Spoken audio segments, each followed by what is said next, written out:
Have you ever heard someone say, with a proud smile, "I only follow this one method. All the other practices are lower level"? Have you ever secretly thought that certain sutras, chants, or teachings are too simple, too basic, or not powerful enough for you? Welcome back to the channel.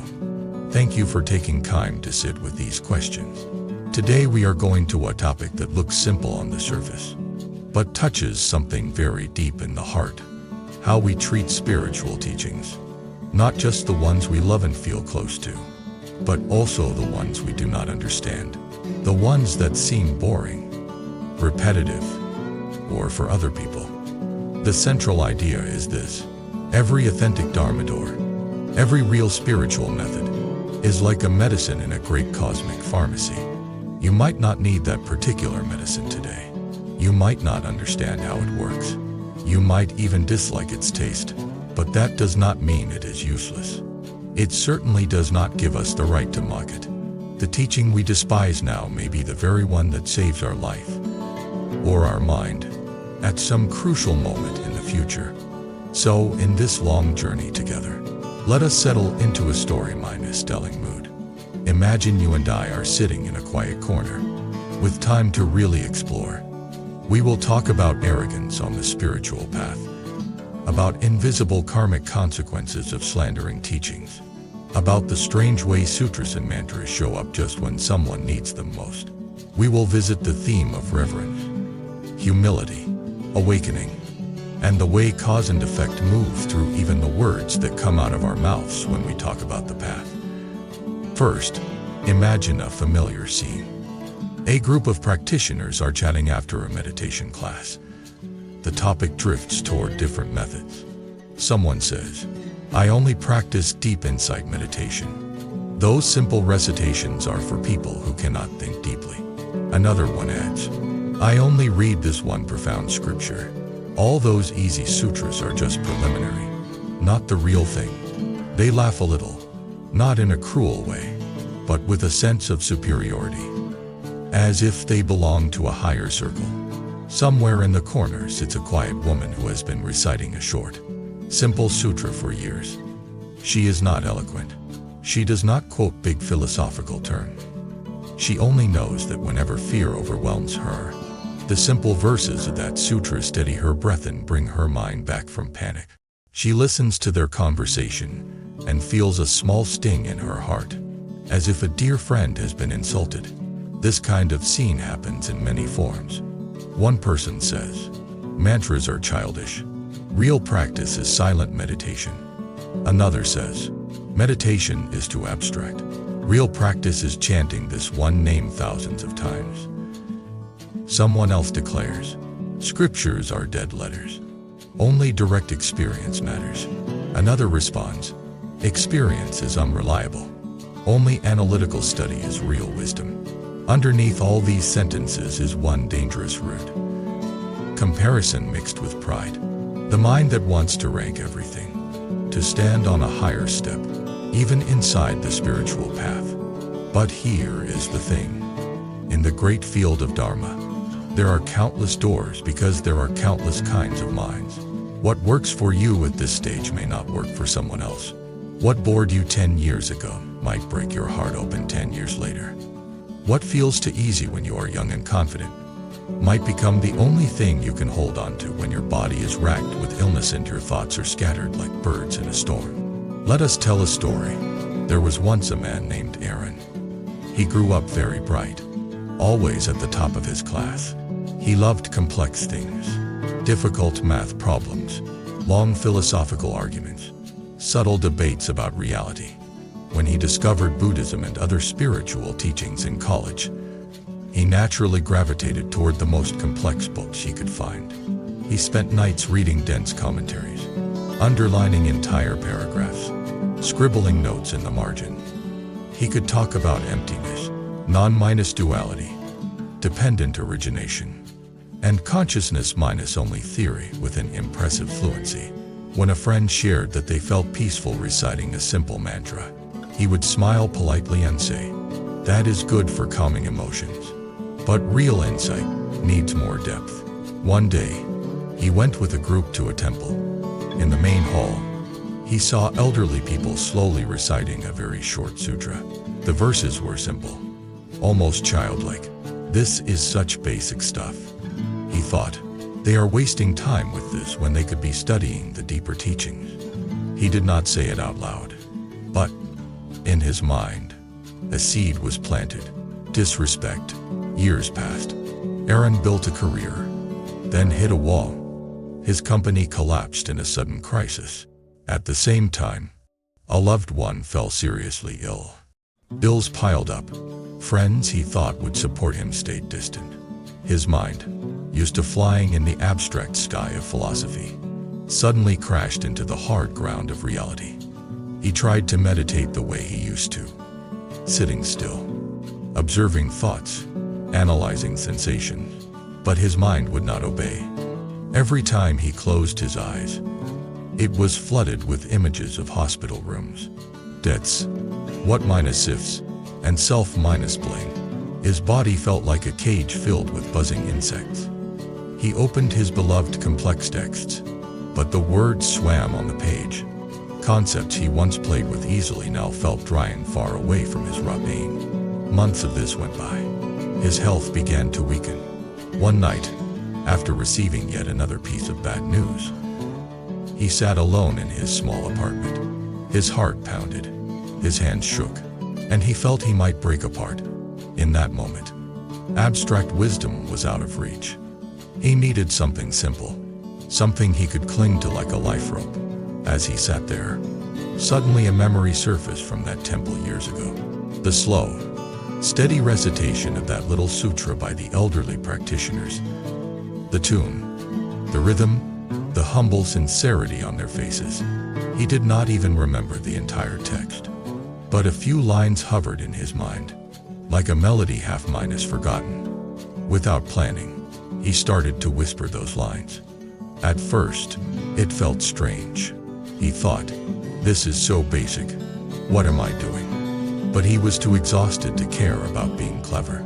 He just kept repeating the phrases, over and over, like a child clinging to a simple lullaby. Something surprising began to happen. His breath, which had been short and shallow, slowly deepened. His racing thoughts loosened slightly. The familiar wave of panic receded just enough for him to take a full breath and not feel like he was drowning. He did not suddenly become enlightened. His problems did not disappear, but that night, a small ledge appeared on the cliff he was sliding down, and he grabbed it. That ledge was the very sutra he once considered low level.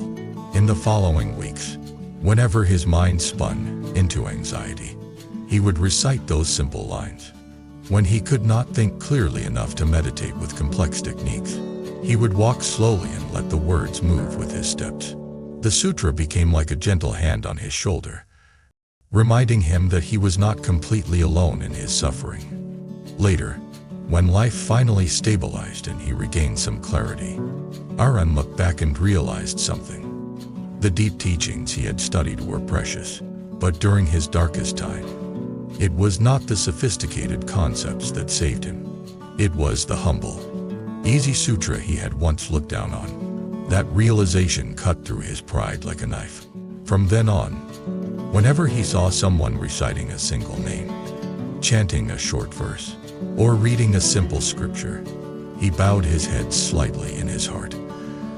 He understood that he never knew what hidden power that method held for that person, or even for his future self. This story is not unique. Again and again, there are tales of people who, at the edge of death or despair, remember a line from a child's prayer book, a chant they heard in childhood, a mantra they once recited carelessly, and that memory becomes the thread that connects them back to courage, repentance, or a sudden shift of fate.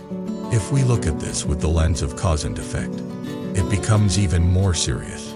Every teaching that has endured through centuries, every scripture that genuine practitioners have used to transform their lives, carries a special kind of spiritual weight. When we mock or slander such teachings, we are not just expressing an opinion. We are pushing away a medicine that could heal us or others. We are creating a wall between ourselves and certain forms of help. Imagine a huge medicine cabinet, filled with bottles and jars. Some are strong antibiotics for serious infection. Some are gentle herbal teas for small aches. Some are emergency treatments for rare conditions. If a doctor were to stand in front of that cabinet and say, "All of these medicines are useless except this one pill that I like," we would call that doctor ignorant and dangerous. In the same way, when a practitioner claims that only one method is valid and all others are garbage, they are acting like that arrogant doctor. They are not speaking from wisdom, but from attachment. They are narrowing the infinite compassion of the teachings down to the size of their own preferences. From a karmic point of view, disparaging the Dharma is especially heavy because it does not just affect your own path. It can turn others away from a practice that might have helped them. Think of someone who is new to spiritual life. They are fragile, confused, maybe going through a crisis. They come to a temple or a center, hoping to find a way to calm their mind. Their eyes fall on a short sutra printed on a simple piece of paper. Something about it attracts them. They are about to pick it up when they overhear a long-time practitioner say, "Oh, that one. It is nothing." Real practitioners study the advanced texts. This one is for old ladies who do not understand deeper things. The newcomer hears that and feels embarrassed. They put the sutra back, thinking, "I do not want to look foolish." They miss an opportunity that might have been perfect for their current capacity. The practitioner who spoke so casually may never know what harm they caused. But in the ledger of cause and effect, that moment is recorded. A bridge was broken by a few careless words. This is one reason why many teachers are just to speak with great caution about teachings and practices. You may not resonate with the method. You may find it boring or difficult or not suited to your temperament. That is fine.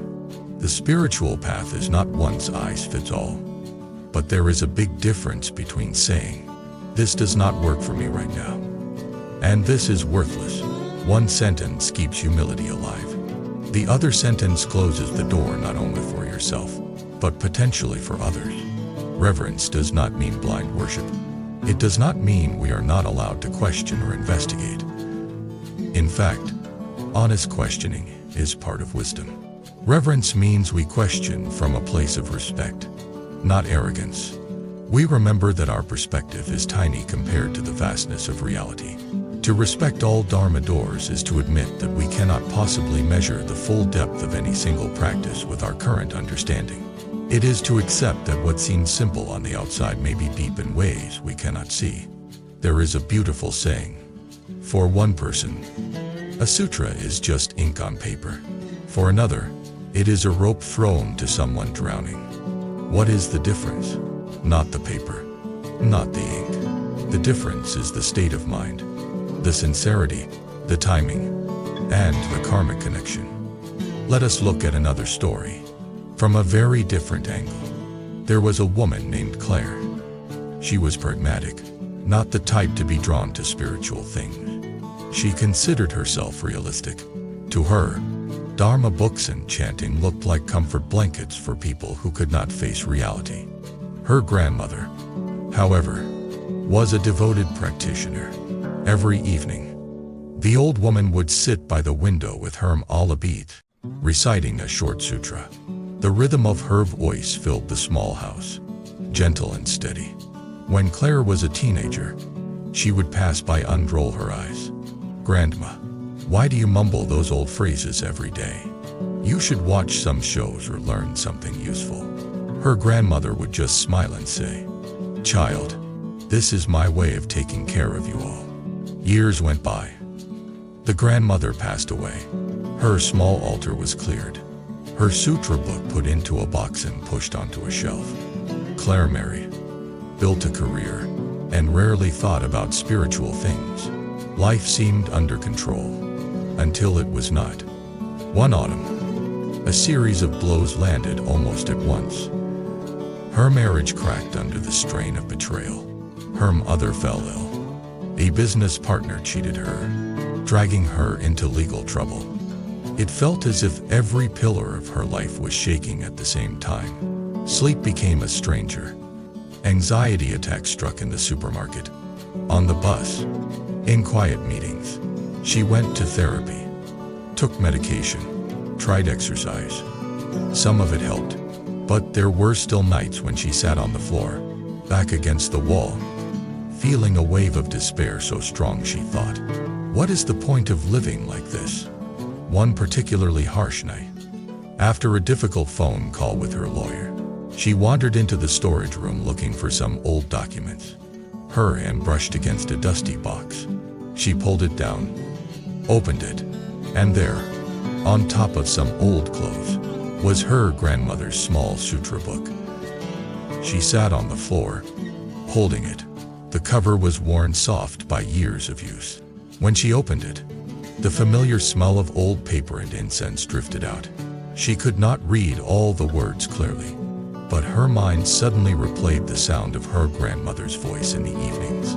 The gentle rise and fall, the feeling of peace that used to fill the house, even if she never admitted it.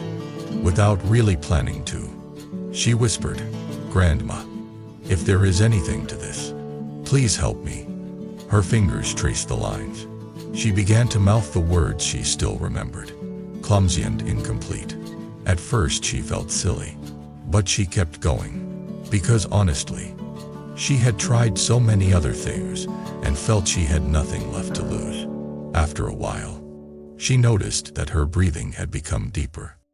The tightness in her chest softened slightly, like a fist loosening its grip. Tears began to fall, not like the choking sobs of panic, but like rain that finally falls after a long, oppressive heat. She kept that little book by her bed from then on. Whenever she felt overwhelmed, she would sit, open it, and read aloud, even if she did not understand every line intellectually. Over time, it became a ritual that anchored her days. Did it solve her legal problems overnight? No. Did it magically heal her mother? No. But it changed the way she went through those trials. It gave her enough common clarity to make wiser decisions, to hold back from certain angry actions that would have made things worse, to apologize where she needed to forgive herself when she stumbled. Years later, when she looked back, she realized that the path through that storm had been shaped silently by that simple practice she once mocked. And she shuddered to remember how many times she had teased her grandmother. That is the power of cause and effect. Words spoken casually in youth, disrespect thrown at something we do not understand, can return to us later as obstacles. But when we recognize our ignorance and turn toward reverence, a new karmic stream begins. Reverence is not just about how we treat outer objects like books, statues, mantras, or rituals. It is also about how we approach the inner qualities they represent.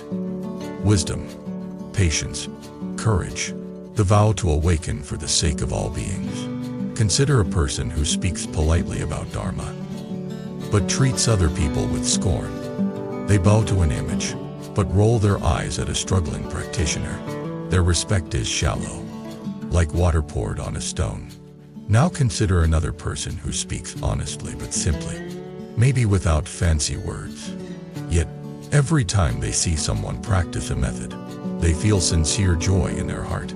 When they hear a teaching, even one they have heard many times, they listen as if it might contain something they missed before. Which one is closer to true reverence? Reverence is a way of honoring the fact that wisdom is greater than us. It is an antidote to the ego that wants to stand above everything, even above the teachings that could free it. On the path of awakening, humility is not low self minus esteem. It is realistic self minus knowledge. It knows, my habits are thick, my ignorance is deep, my perspective is narrow. I need guidance. I need reminders. I need methods that can reach me where I am. From this humility, we naturally become careful about how we talk. We do not casually say, that practice is nonsense.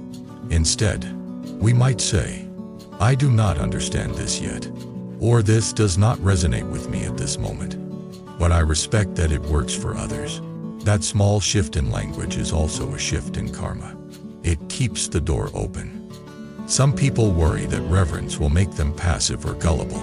They fear that if they respect all teachings, they will be unable to distinguish false teachers from true ones, or unhelpful methods from helpful ones.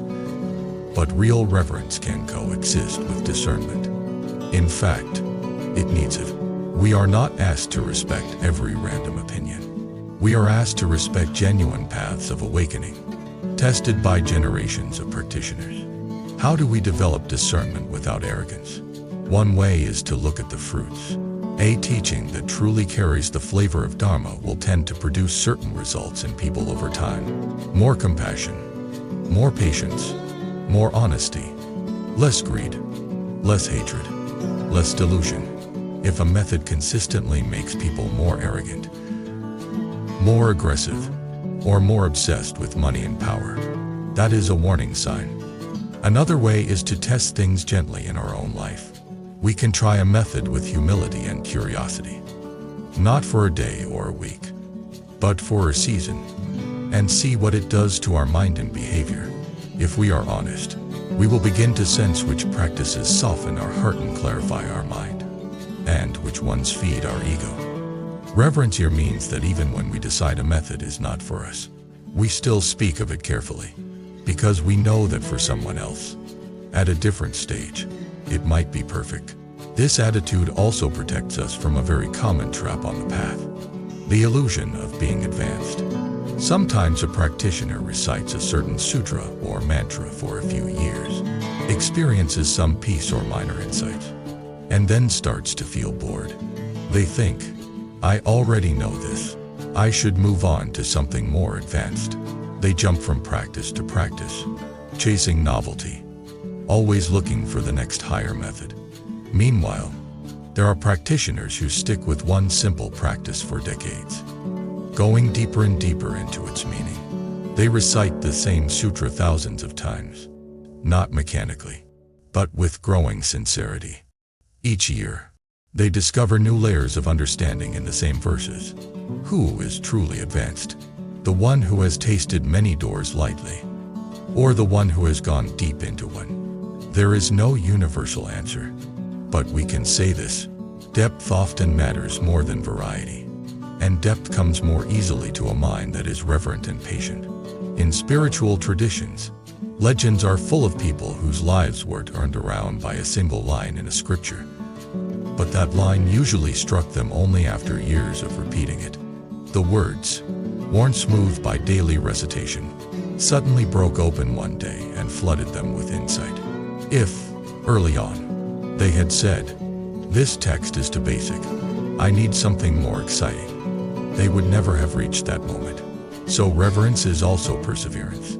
It is the willingness to stay and let a teaching work on you slowly, like water shaping stone. There is another aspect that is easy to overlook: reverence for the opportunity itself. Not everyone has access to real teachings. In some parts of the world, spiritual texts are scarce. In some eras, teachings were transmitted only orally, and people walked 4 days to catch a single sermon. In other lives, even if a person has mental capacity, they may never encounter genuine guidance. If, in this life, you can read, listen, and understand even a little of the Dharma, that is already a sign of great past blessings. To treat these teachings as just another piece of content to consume and critique is to waste that blessing. It is like inheriting a treasure chest and using it as a coffee table without ever opening it. Reverence means we occasionally step back and remember. I am fortunate to even hear these words. They are not entertainment. They are medicine and map for the mind. When we truly feel this, our attitudes soften. We put down the habit of reviewing teachings as if we were judges and the Dharma was on trial. Instead, the roles reverse. The teachings become the mirror that reviews us. They ask, are you living in alignment with compassion? Or are you just talking about it? Are you practicing mindfulness? Or just collecting quotes? Are you using these ideas to free your heart? Or to decorate your ego? That kind of reflection is not always comfortable, but it is deeply liberating. Let us bring this down from lofty ideas to something simple you can observe in everyday life. Think about how you hold a Dharma book. Do you throw it carelessly onto the floor? Or do you place it with some care? Think about how you treat the time of a sincere teacher. Do you arrive late? Scroll your phone during the talk? And leave early? Or do you show up with focus and presence? Think about how you speak of practices you do not like. Do you mock them? Or just quietly step aside? These small behaviors might seem trivial, but they are expressions of inner attitude. The attitude, in turn, shapes your karmic relationship with the path. A person who treats teachings and teachers with respect tends to attract more opportunities to learn. Doors open for them. They happen to meet wise guides at the right time. They find themselves in circumstances where the Dharma becomes relevant and alive. A person who is constantly cynical, dismissive, or arrogant toward teachings may find that, even when they sit in front of wisdom, their heart is closed. The words slide off like water off a rock. So reverence is not about pleasing some external judge. It is about keeping your own heart soft enough to be touched. If you have ever had the experience of reading a spiritual text at different times in your life and discovering completely new meanings, you already know this. The text did not change. Your heart did. Something opened that was previously closed, and suddenly the same words tasted rich instead of dull. That opening is helped by reverence. When we look at all this, we see that the topic of respecting all Dharma doors is not just a matter of etiquette. It is deeply tied to awakening, wisdom, cause and effect, and compassion. At its core is waking up from the illusion that we are the center of everything, including the spiritual path. It is recognizing that reality is vast and we are tiny participants. It is allowing ourselves to be taught, corrected, and transformed by something greater than our current opinions. Wisdom is not accumulating clever concepts. It is seeing the nature of the mind clearly. A wise person knows that their own knowledge is limited. They do not trust their preferences completely. They leave room for mystery, for the possibility that a practice they do not enjoy might hold treasures they cannot yet see. Cause and effect means that how we talk about teachings, how we treat them, will return to us. If we protect and honor the Dharma, we strengthen our connection to it. If we slander and belittle it, we weaken that bond. Compassion is not only about how we treat people. It is also about how we treat the tools that can help people. To speak lightly of a sutra that brings comfort to an old person in pain is to harm that person indirectly. To mock a mantra that helps someone stay sober is to spit on the rope they are using to climb out of a pit. When we see this, we naturally become more gentle. So what can you do, starting today, to cultivate this reverent, wise attitude toward all Dharma doors? You can begin by watching your language. The next time you encounter a practice you do not like, resist the urge to insult it. Instead of saying, "This is useless," you might say, "This is not my path, but I respect those who find value in it." That small shift protects both your karma and others' faith.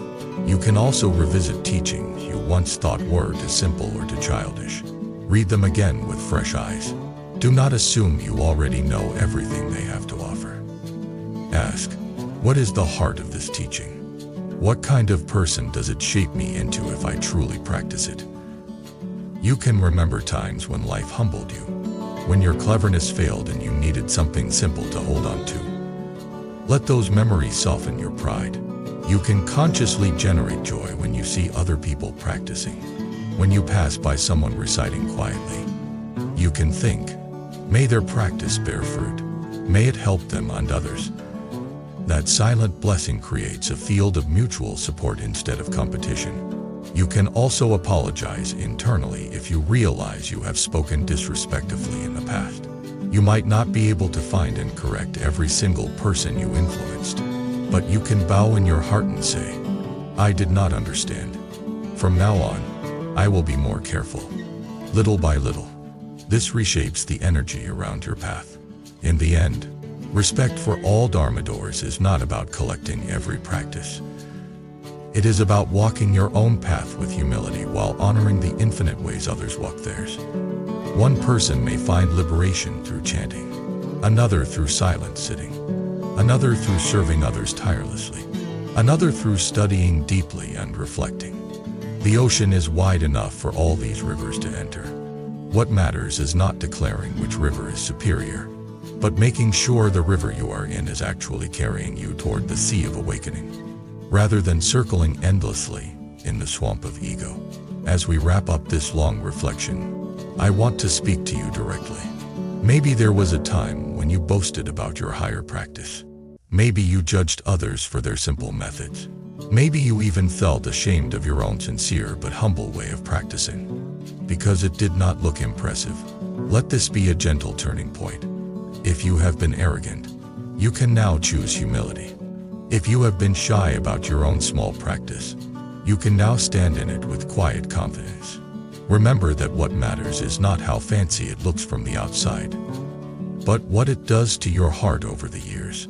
Ask yourself, does my practice make me more patient, more forgiving, more brave in facing my own shadows? Does it help me see the humanity in others more clearly? Does it remind me, even slightly, of the preciousness of this life? If the answer is yes, even a little, then that practice is a treasure. Treat it that way, and treat other practices with the same respect, knowing that for many people, they are treasures too. Now I would love to hear from you. Have you ever had an experience where a teaching you once ignored or looked down on suddenly became meaningful? Have you ever found strength in a simple sutra, a short prayer, a single phrase, at a moment when everything else failed? Or have you seen someone in your life who's humble? Consistent practice transformed them over time. If you feel comfortable, share your stories in the comments. Your experience might soften someone else's pride, or encourage someone who feels their practice is too small to matter. If this long sharing resonated with you, please remember to subscribe to the channel, like the video, and leave a comment. Your support helps this space continue so more people can explore together themes of awakening, wisdom, cause and effect, compassion, reverence, and the mysterious ways the Dharma works in our lives. If you wish to dive even deeper, you are warmly invited to join as a channel member, where we walk more closely with stories, guided reflections, and practices for the heart. Thank you for staying all the way to the end. May you walk your path with humility and courage. May you never lack the teachings you need, and may you always have the wisdom to recognize them, even when they come in simple clothes. May the sutra you once ignored, if it is meant for you, return at just the right moment, like an old friend bringing a lantern into your darkest night. There comes a time when you realize you want something that belongs just to you, something that brings comfort and keeps you connected to your inner world. Wall-crafted bracelet does exactly that, quietly, softly, and consistently. If you felt drawn to any bracelet in this video, you'll find the purchase link in the video description, and many more auctions in the channel's storefront. Because sometimes the smallest item can bring the biggest sense of peace.